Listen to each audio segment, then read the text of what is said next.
Neste episódio, exploraremos Lindisfarne em 793 e aqueles que vieram da Terra do Gelo e da Neve.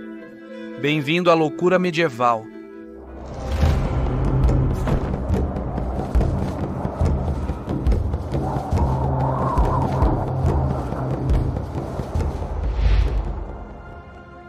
O início de 1793 foi uma época preocupante para o norte da Inglaterra.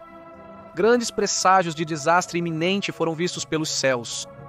Em Lindisfarne, os monges interromperam as orações noturnas ao observarem uma visão surpreendente no céu.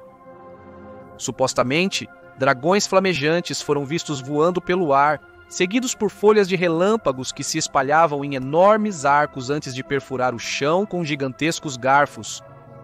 Apenas algumas semanas depois, os dragões retornaram, mas agora estavam na frente dos longos barcos vikings e começaram uma era de grande violência e derramamento de sangue. Parece estranho que tenha começado na sagrada e santa ilha de Lindisfarne. Não foi o primeiro ataque deles. Os nortistas saqueavam suas terras natais há anos e já haviam feito incursões menores na Inglaterra antes de atacar Lindisfarne. Eles começaram pequenos, usando 2 ou 3 navios, testando a oposição dos locais e escolhendo lugares que eram remotos e próximos ao mar. Eles eram inteligentes e escolheram não saquear os ricos portos comerciais como Southampton. As populações eram mais densas lá, então havia maior chance de oposição e elas eram bem guardadas. O que era melhor do que os mosteiros, como os de Northumbria, como Lindisfarne, Iona e Jarrow. Indefesos, ricos e isolados. Durante este período, a Inglaterra estava dividida em 4 grandes reinos e 3 menores. O reino de Northumbria era muito poderoso. Situado no centro da Grã-Bretanha, tinha os escoceses e pictos ao norte e os anglo-saxões ao sul. Nas regiões do norte, especialmente, houve um despertar cultural durante o século VIII. Arquitetura, metalurgia, escultura e pintura floresceram. Os grandes evangelhos iluminados foram escritos durante esse tempo, como o livro de Kells e os evangelhos de Lindisfarne. Historiadores até se referem à era como o Renascimento do Norte, um total de 600 anos antes do italiano. O cristianismo chegou à Grã-Bretanha no início do terceiro século. Casas religiosas foram construídas por toda a Inglaterra e no século VII os mosteiros como Lindisfarne se tornaram extremamente prósperos. Ele tinha o patrocínio real do rei da Northumbria e uma coleção incomparável de relíquias, incluindo os restos de São Cuthbert, que se tornou abade lá, e São Columba, responsável por levar o cristianismo à Escócia. O mosteiro foi fundado por São Aidan em 634, que se tornou bispo lá. São Finião o seguiu e construiu uma igreja de madeira. Com essa rica história religiosa, a ilha se tornou um importante local de peregrinação.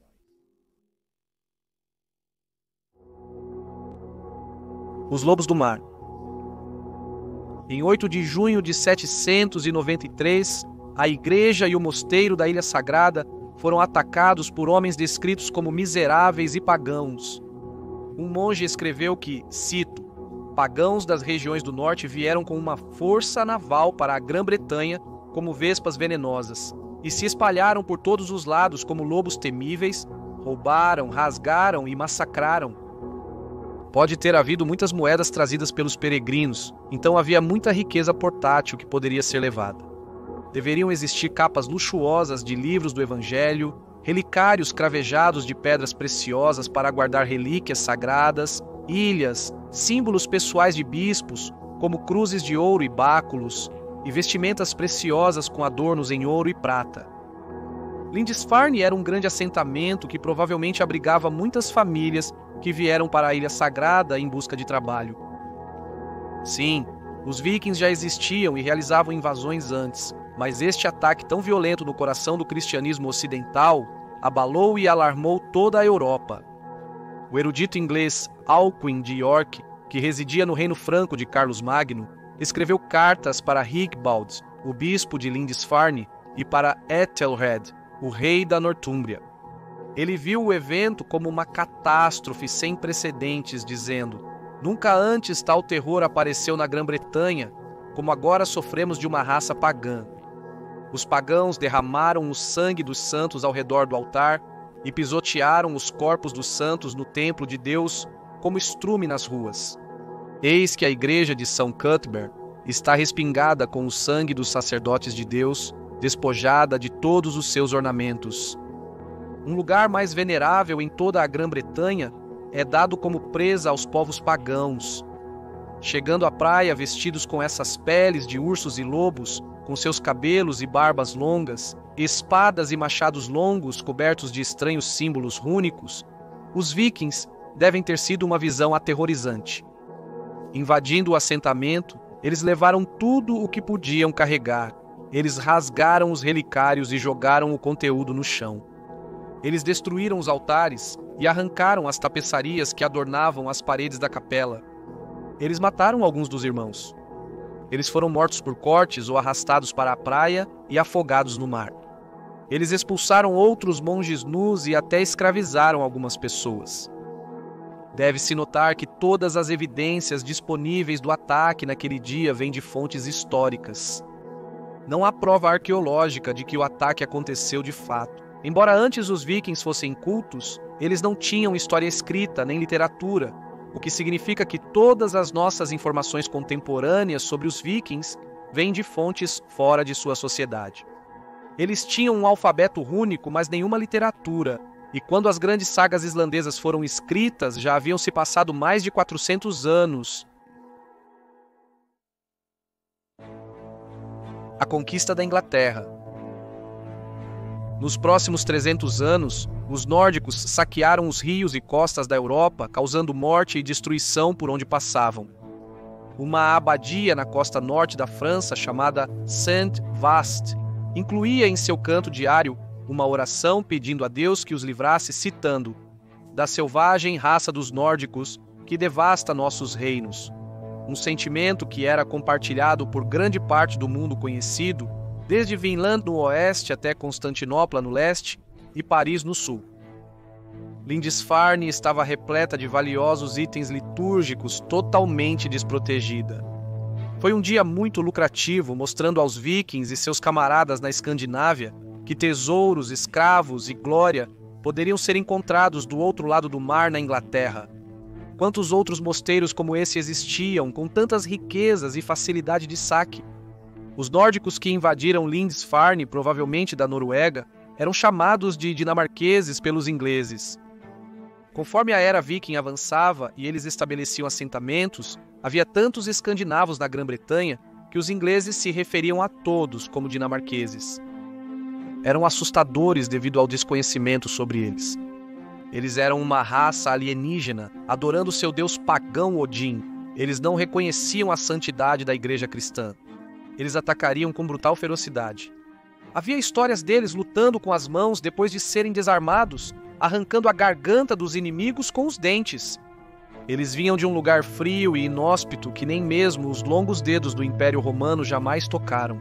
Embora a Dinamarca tenha um clima bastante favorável, as terras que agora são os países modernos da Suécia e Noruega têm condições mais severas. Ambos tinham pequenas populações, e os invernos eram longos e severos, especialmente na Noruega.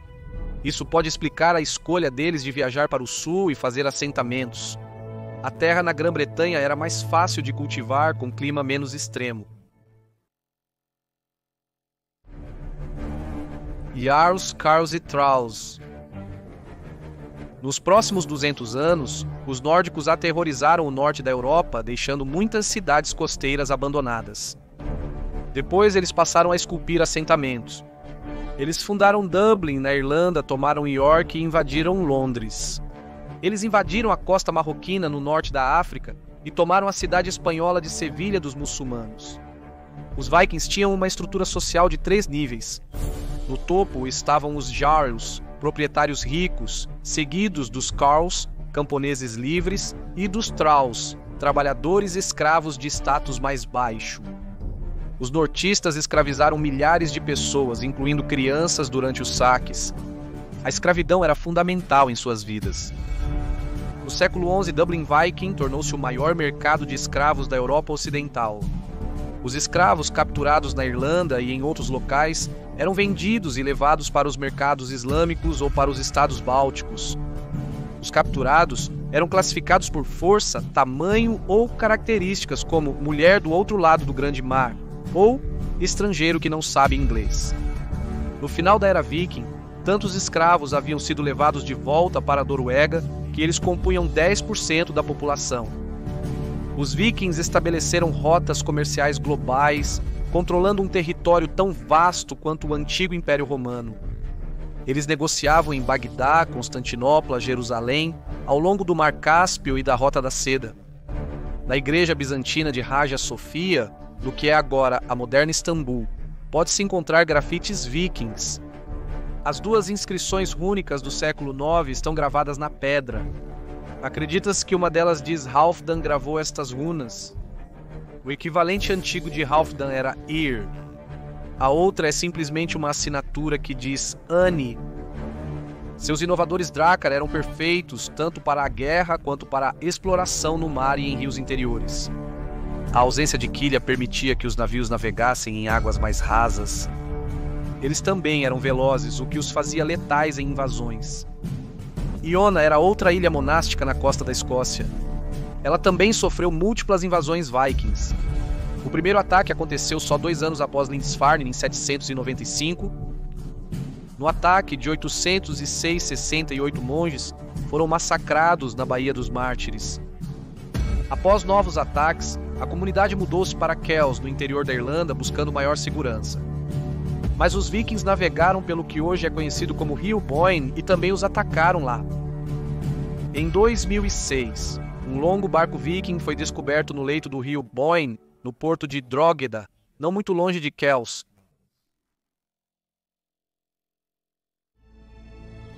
Rolo, o andarilho. O norte da França se tornou um dos principais alvos de seus saques, até que o rei franco Carlos o Simples concordou com um tratado com o líder viking Jarl Rollo no século X. Conhecido como Rolo, o andarilho, dizia-se que era tão grande que os cavalos não conseguiam carregá-lo, tendo que ir a pé a todos os lugares. Rollo e seu povo receberam a cidade de Rouen e suas terras circundantes. Esta área ficou conhecida como Normandia, da palavra para nortista. William, o duque da Normandia e descendente de Rollo, derrotou Harold Godwinson, o último rei anglo-saxão, na Batalha de Hastings em 1066, tornando-se William I da Primeira na Inglaterra.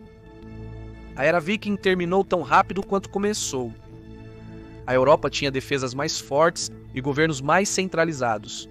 Alguns mosteiros, antes facilmente atacados, se mudaram para longe do interior e dos rios. Alguns vikings podem ter se convertido ao cristianismo, acreditando que invadir e escravizar outros violava a lei divina. Seja qual for o motivo, a Era Viking chegou ao fim. O ataque a Lindisfarne deu início a uma era que remodelou a cultura tanto da Grã-Bretanha quanto do continente europeu. Obrigado por assistir a este episódio de Loucura Medieval. Espero que você tenha aprendido algo novo. Se gostou do vídeo, inscreva-se no canal, pois lançamos um toda sexta-feira. Tenha uma ótima semana. Valeu!